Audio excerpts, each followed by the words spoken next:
ይህ ፎቶ ከመነሳቱ በፊት ምን እንደተካሄደ እስቲ እኒ በፎቶ በቪዲዮ በተደራጀ ማስረጃ ማለት መንገድ ላይ ያገኟቸው ልጆች ሰብስበው ምን አይነት ምልክት በእጆቻቸው ሲያስደርጓቸው እንደነበሩ ትኩረት ሰጥታችሁ ተመልከቱ። ከዛም አልፎ ተርፎ ቅድስተ ቅዱሳን ገብታ ብዙ ሰው ላያቸው የማይገቡ ነገሮችን እንዳሳዩአትም መረጃው አለ። እቺን ቢዮንሴ የምትባለዋን ሴት ምን ያህሎቻችሁ ታውቃታላችሁ? እቺኛዋን እንኳን አይደለም ያልኩ ያቺኛዋን ያቺ እቺኛዋ ምን ያህሎቻችሁ ይሄ ፎቶ ትዝ ይላችኋል? ቢዮንሴ ተብላ የምትጠራው ጥቁር አሜሪካዊት አቀንቃኝ በኢትዮጵያ መንግስት ጋባዥነት ኢትዮጵያ መታ እንደነበር መቼስ የማይዘነጋ ነው እና ይህንን በተመለከተ በጣም የሚያስደንቁና በጣም የሚያስቁም የሚያስገርሙም አንዳንድ ቪዲዮዎችን ተልከውልኛልና እነሱን እናያለን፣ ሪያክት እናደርግባቸዋለን፣ አንዳንድ ሀሳቦችም እናነሳለን። ለዚህ ቻናል አዲስ ሆናችሁ ሰብስክራይብ በማድረግ ቤተሰብ ይሁን። ታዲያ ስንጀምር ሴት ልጅ ጸጉሯን ሳትሸፍን የማትገባበት ቤተክርስቲያን ውስጥ በእንደዚህ አይነት ሁኔታ ከትላልቅ ከሚባሉ የሃይማኖት አባቶች ጎን ለጎን መቀመጧን ተውት። ታቦትም ወጥቶላት እንደነበር የማይዘነጋ ነው። ከዛም አልፎ ተርፎ ቅድስተ ቅዱሳን ገብታ ብዙ ሰው ላያቸው የማይገቡ ነገሮችን እንዳሳዩአትም መረጃው አለን። ይሄ ፎቶና ቪዲዮን እንደምትመለከቱት ፕሮግራሙ የተካሄደው እዚህ ቅድስት ስላሴ ቤተክርስቲያን ውስጥ ነው። ይሄ ፎቶ ከመነሳቱ በፊት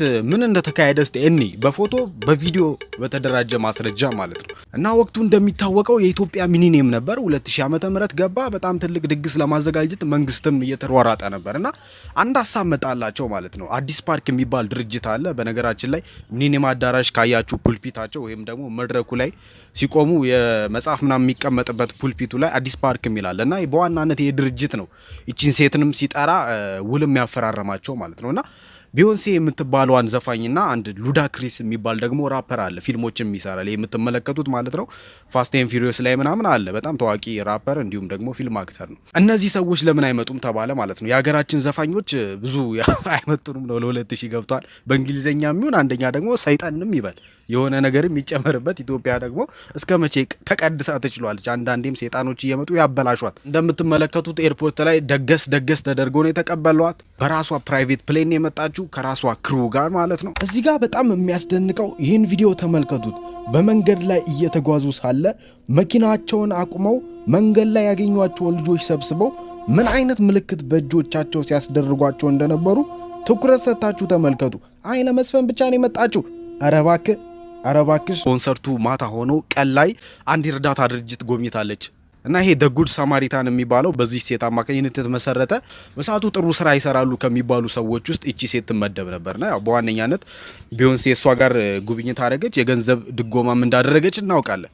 እኔ በጣም የሚገርመኝ ነገር ማለት ህፃናት ማሳደጊያ ውስጥ የሚያድጉ ያውም አዲስ አበባ ውስጥ የሚያድጉ ህፃናት ምን አይነት ክትባት ቢያስፈልጋቸው ነው በዚህ ሴት አማካኝነት እንደምትመለከቱት ክትባት የሚመስል ነገር አፋቸው ላይ ተደረገላቸው? ፖሊዮ ነው ምናምን ልትሉ ትችላላችሁ። ግን አስቡት እነዚህ ልጆች ቢያንስ እንደምትመለከቱት 5 6 እስከ 10 እስከ 11 ዓመት የሚሆኑ ናቸውና ፖሊዮ ቢዮንሴ ስትመጣ ትከተባላ።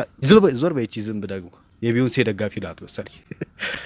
ቢዮንሴ ስትመጣ ፖሊዮ ትከተባላችሁ ተብለው እስከዛ ድረስ ያቆዩአቸው ልጆች ናቸው። አልገባኝም። ወይስ ክትባቱ ሌላ ድብቅ ዓላማ አለው የሚለውን እናንተ እንግዲህ አጣሩት። ምክንያቱም ወገኖቼ እንደነዚህ አይነት ሰዎች ኢትዮጵያ ሲመጡ ስፔሻሊ አፍሪካ ሲመጡ ዝም ብለው አይደለም የሚመጡት። ከሚመጡበት ዓላማ ጀርባ ሌላ ድብቅ የሆነ አስታከው አገሪቷ ላይ አፍሪካ ላይ መርጨት የሚፈልጉት መርዝ አለ። ኦባማም ትዝ ይላችኋል አይደል? አፍሪካን ሲጎበኝ በዋነኛነት ለማድረግ የሞከራቸው ነገሮች እኮ የሚብራሩ አይደሉም እኮ።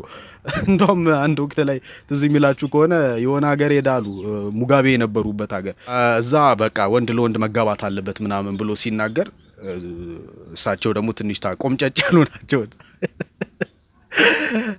ጥሩ ነው ይሄን ሐሳብ እንድንቀበል ለምን ምሳሌ ሆነን አናሳይምና እኔ እንደውም አለ አንተን ማግባት እፈልጋለሁ። ስለዚህ እኔ አንተን ካገባው ዙምባቤ ላይ ይሄ ነገር ይፈቀዳል አሉ። ምን ልላችሁ ነው? እቺም ሴት ስትመጣ በዋነኛነት ዘፈን ከማቅረብ በዘለለ የሆነ ነገር ከመናገር የሆኑ ቦታዎች ከሄዱ ገንዘብ ከመስጠትና ደግሞ ብዙ ገንዘብ ከመቀበል ዝናን ከማግኘት ባለፈ ራሱን የቻለ አጋንንታዊ ድብቅ ዓላማ አላቸው ወገኖቼ። ቀጥዬ የማሳያችሁ ቪዲዮ ላይ ምን እያልኩ እንደሆነ በደንብ ይገባችኋል። በደንብ ነው የሚገባችሁ ወገኖቼ። እንደውም እዚህ ጋር ከተከተቡት አንዳንድ ህጻናቶች ያው ከ17 ዓመት በፊት ስለነበር አሁን ላይ ይሄ ዝም ብለው ቲክታከርም ዘፋኝም ነኝ ብለው የሰው ጆሮ የሚያደሙት ልጆች ይሁኑ እንዴ ብለው አንዳንድ ሰዎች እንደውም ቲክታክ ላይ ኮሜንት ሰጥተውኛል። ይሄማ እንትና ነው የሆነ ስም ጠርተው ማለት እንትና ነው ያን ዘፈን ያወጣው ሰውዬ። ምክንያቱም ያው የተከተበው ክትባት ጭንቅላቱን ወደ ኋላ ዙሮበት ከሆነ ብሎ አስበው ነው። አይ የቲክቶክ ከማች እኮ ይኮምታም ተልጊ እንደዚህ እየተባለ ሰዓቷ ደረሰች። ማታ ከምሽቱ 4 ሰዓት እስከ 6 ሰዓት ባለው ውስጥ ነው እሷ ፐርፎርም እንድታረግ ማለት ነው በዋነኛነት ስኬጁል የወጣው እና ያው ሚኒመም አዳራሽ ብርቅ ነው የዛኔ ትልቅ ነው አዳራሹ የመጀመሪያ ነው አዲስ አበባ ውስጥ ደግሞ እንደዛ አሪፍ የሆነ አዳራሽ አልነበረም። አንደኛ ደግሞ መላ ፍጭጭ ተደርጎበት ነው የተሰራው። በማን እንደተሰራ ምን እናውቃለን ድርጅቱም የማን እንደሆነ። ስለዚህ ፕሮግራሙ የሚካሄድበት ሰዓት ደረሰ ማለት ነው። እዚህ ጋር በጣም የሚያስገርመኝ እስካሁን የሚያስገርመኝ አንድ ነገር አለ። ይሄንን ቪዲዮ እዩት። አርቲስቶቹ ሁሉም ከተፈራረሙት አዲስ ፓርክ ድርጅት ጋር ዝግጅታቸው በካሜራ እንዲያዝም ሆነ በቀጥታ ስርጭት እንዲተላለፍ እንደማይፈልጉ የገለጹ በመሆኑ ጣቢያችን ተፈላጊውን ስርጭት ሊያቀርብ አልቻለም። እና እንደሰማችሁት በዋነኛነት እነዚህ ሰዎች ከዚህ አዲስ ፓርክ ከሚባሉ ድርጅት ጋር ሲፈራረሙ ይሄ የኮንሰርቱ ፕሮግራም በየትኛውም የቴሌቪዥን ጣቢያ በቀጥታ መሰራጨት አይቻልም፣ እንዲሁም ደግሞ መቅረጽ አይቻልም ተብሏል። የዛኔ ስማርትፎን የለም እንዳሁኑ ኤቭሪባዲ ያወጣ ስልኩን አይቀርጽም። ስልክም ያኔ የለም ታውቃላችሁ። ተሽ ምናምን በጣም ብርቅ ነው። በ2000 ዓመተ ምህረት ስልክ ካለ እንደውም በጣም በብዙ ሰዎች ዘንድ እንደ ተቀባይነትም ነው አይደል የሚቆጠረው። እንትና እኮ ስልክ አለው ጭቃ የምትለዋ ከተባለ ራሱ ብዙ እህቶች ይወድቁባል በፍቅር ታቀልጣቸዋል። እና ስልክ ስለሌለ ያው በዋነኛነት ይህንን ፕሮግራም ማስተላለፍ የሚችሉት ኢቲቪ በወቅቱ የነበሩት ማለት ነው።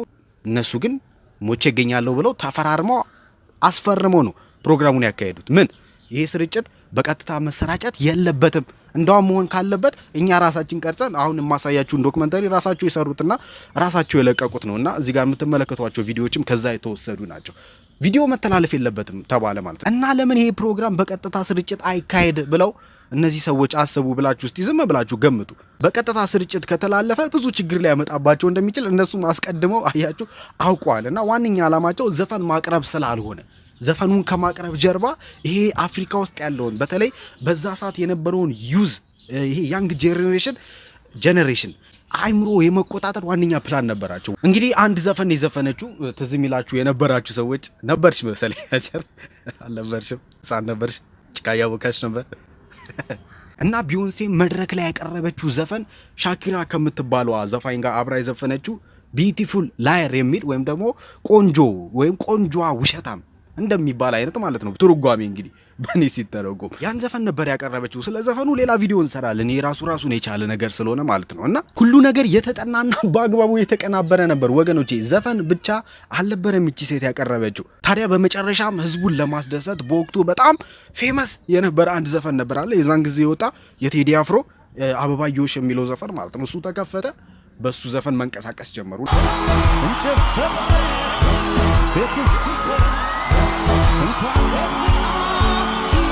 እና ዘፈኑ ከመጀመሩ በፊት ምን አይነት ምልክት እንደሚያሳዩ ተመልከቱ ወገኖቼ። አይ እነሱ ብቻ ናቸው እኮ ያው ምንም እነሱ አጋንንታዊ ቢሆኑ ህዝቡ እኮ ቅዱስ ህዝብ ነው እንዳትሉ በጣም ብዙ ሰው ይህንን ምልክት እጁ ላይ ያሳየ ነበር። እንደምትመለከቱት በቪዲዮ የተያዘም አንዳንድ ሰዎች አሉ እንደምትመለከቱት። እና በጣም ብዙዎች እያለቀሱ ነበር። ምን ትዝ አለኝ መሰላችሁ? ማይክል ጃክሰን ትዝ ይላችኋል? እንደውም አንድ ቪዲዮ ለምን አላሳያችሁ? ተመልከቱ። ይህ ማይክል ጃክሰን የሆነ ወቅት እንግዲህ አብዛኛው ኮንሰርቶቹ ላይ ብዙ ሰው ፌንት እየሰራ ራሱን እየሳተ እያለቀሰ ነው የሱን ዘፈን የሚሰማው። ምንም የተለየ የሚገርም ካንተ ህይወት ጋር የሚገናኝ ዘፈን ስለዘፈነ አይደለም። አየ ዘፈን ከመስማት ባለፈ የሆነ የሚያስገባብህ ስፕሪት አለ። እና እንደምትመለከቱት እሱ ገና መስፈን ሳይጀምር መድረክ ላይ ሲቆም ብዙዎች ራሳቸውን እየሳቱ እንደምትመለከቱትም ምን እንደዚህ እንደሚያደርጋቸው ሳይታወቅ እየተንቀጠቀጡ ወባ እንደያዛቸው ነበር ዘፈኑን የሚሰሙት።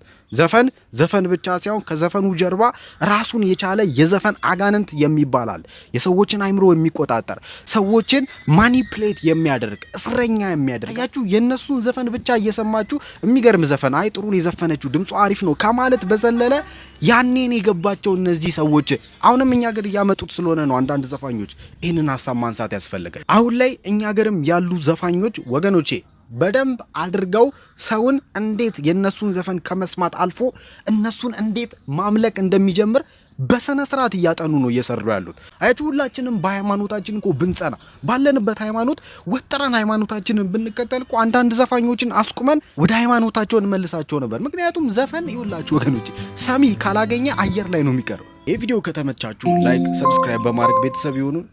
እወዳቸዋለሁ።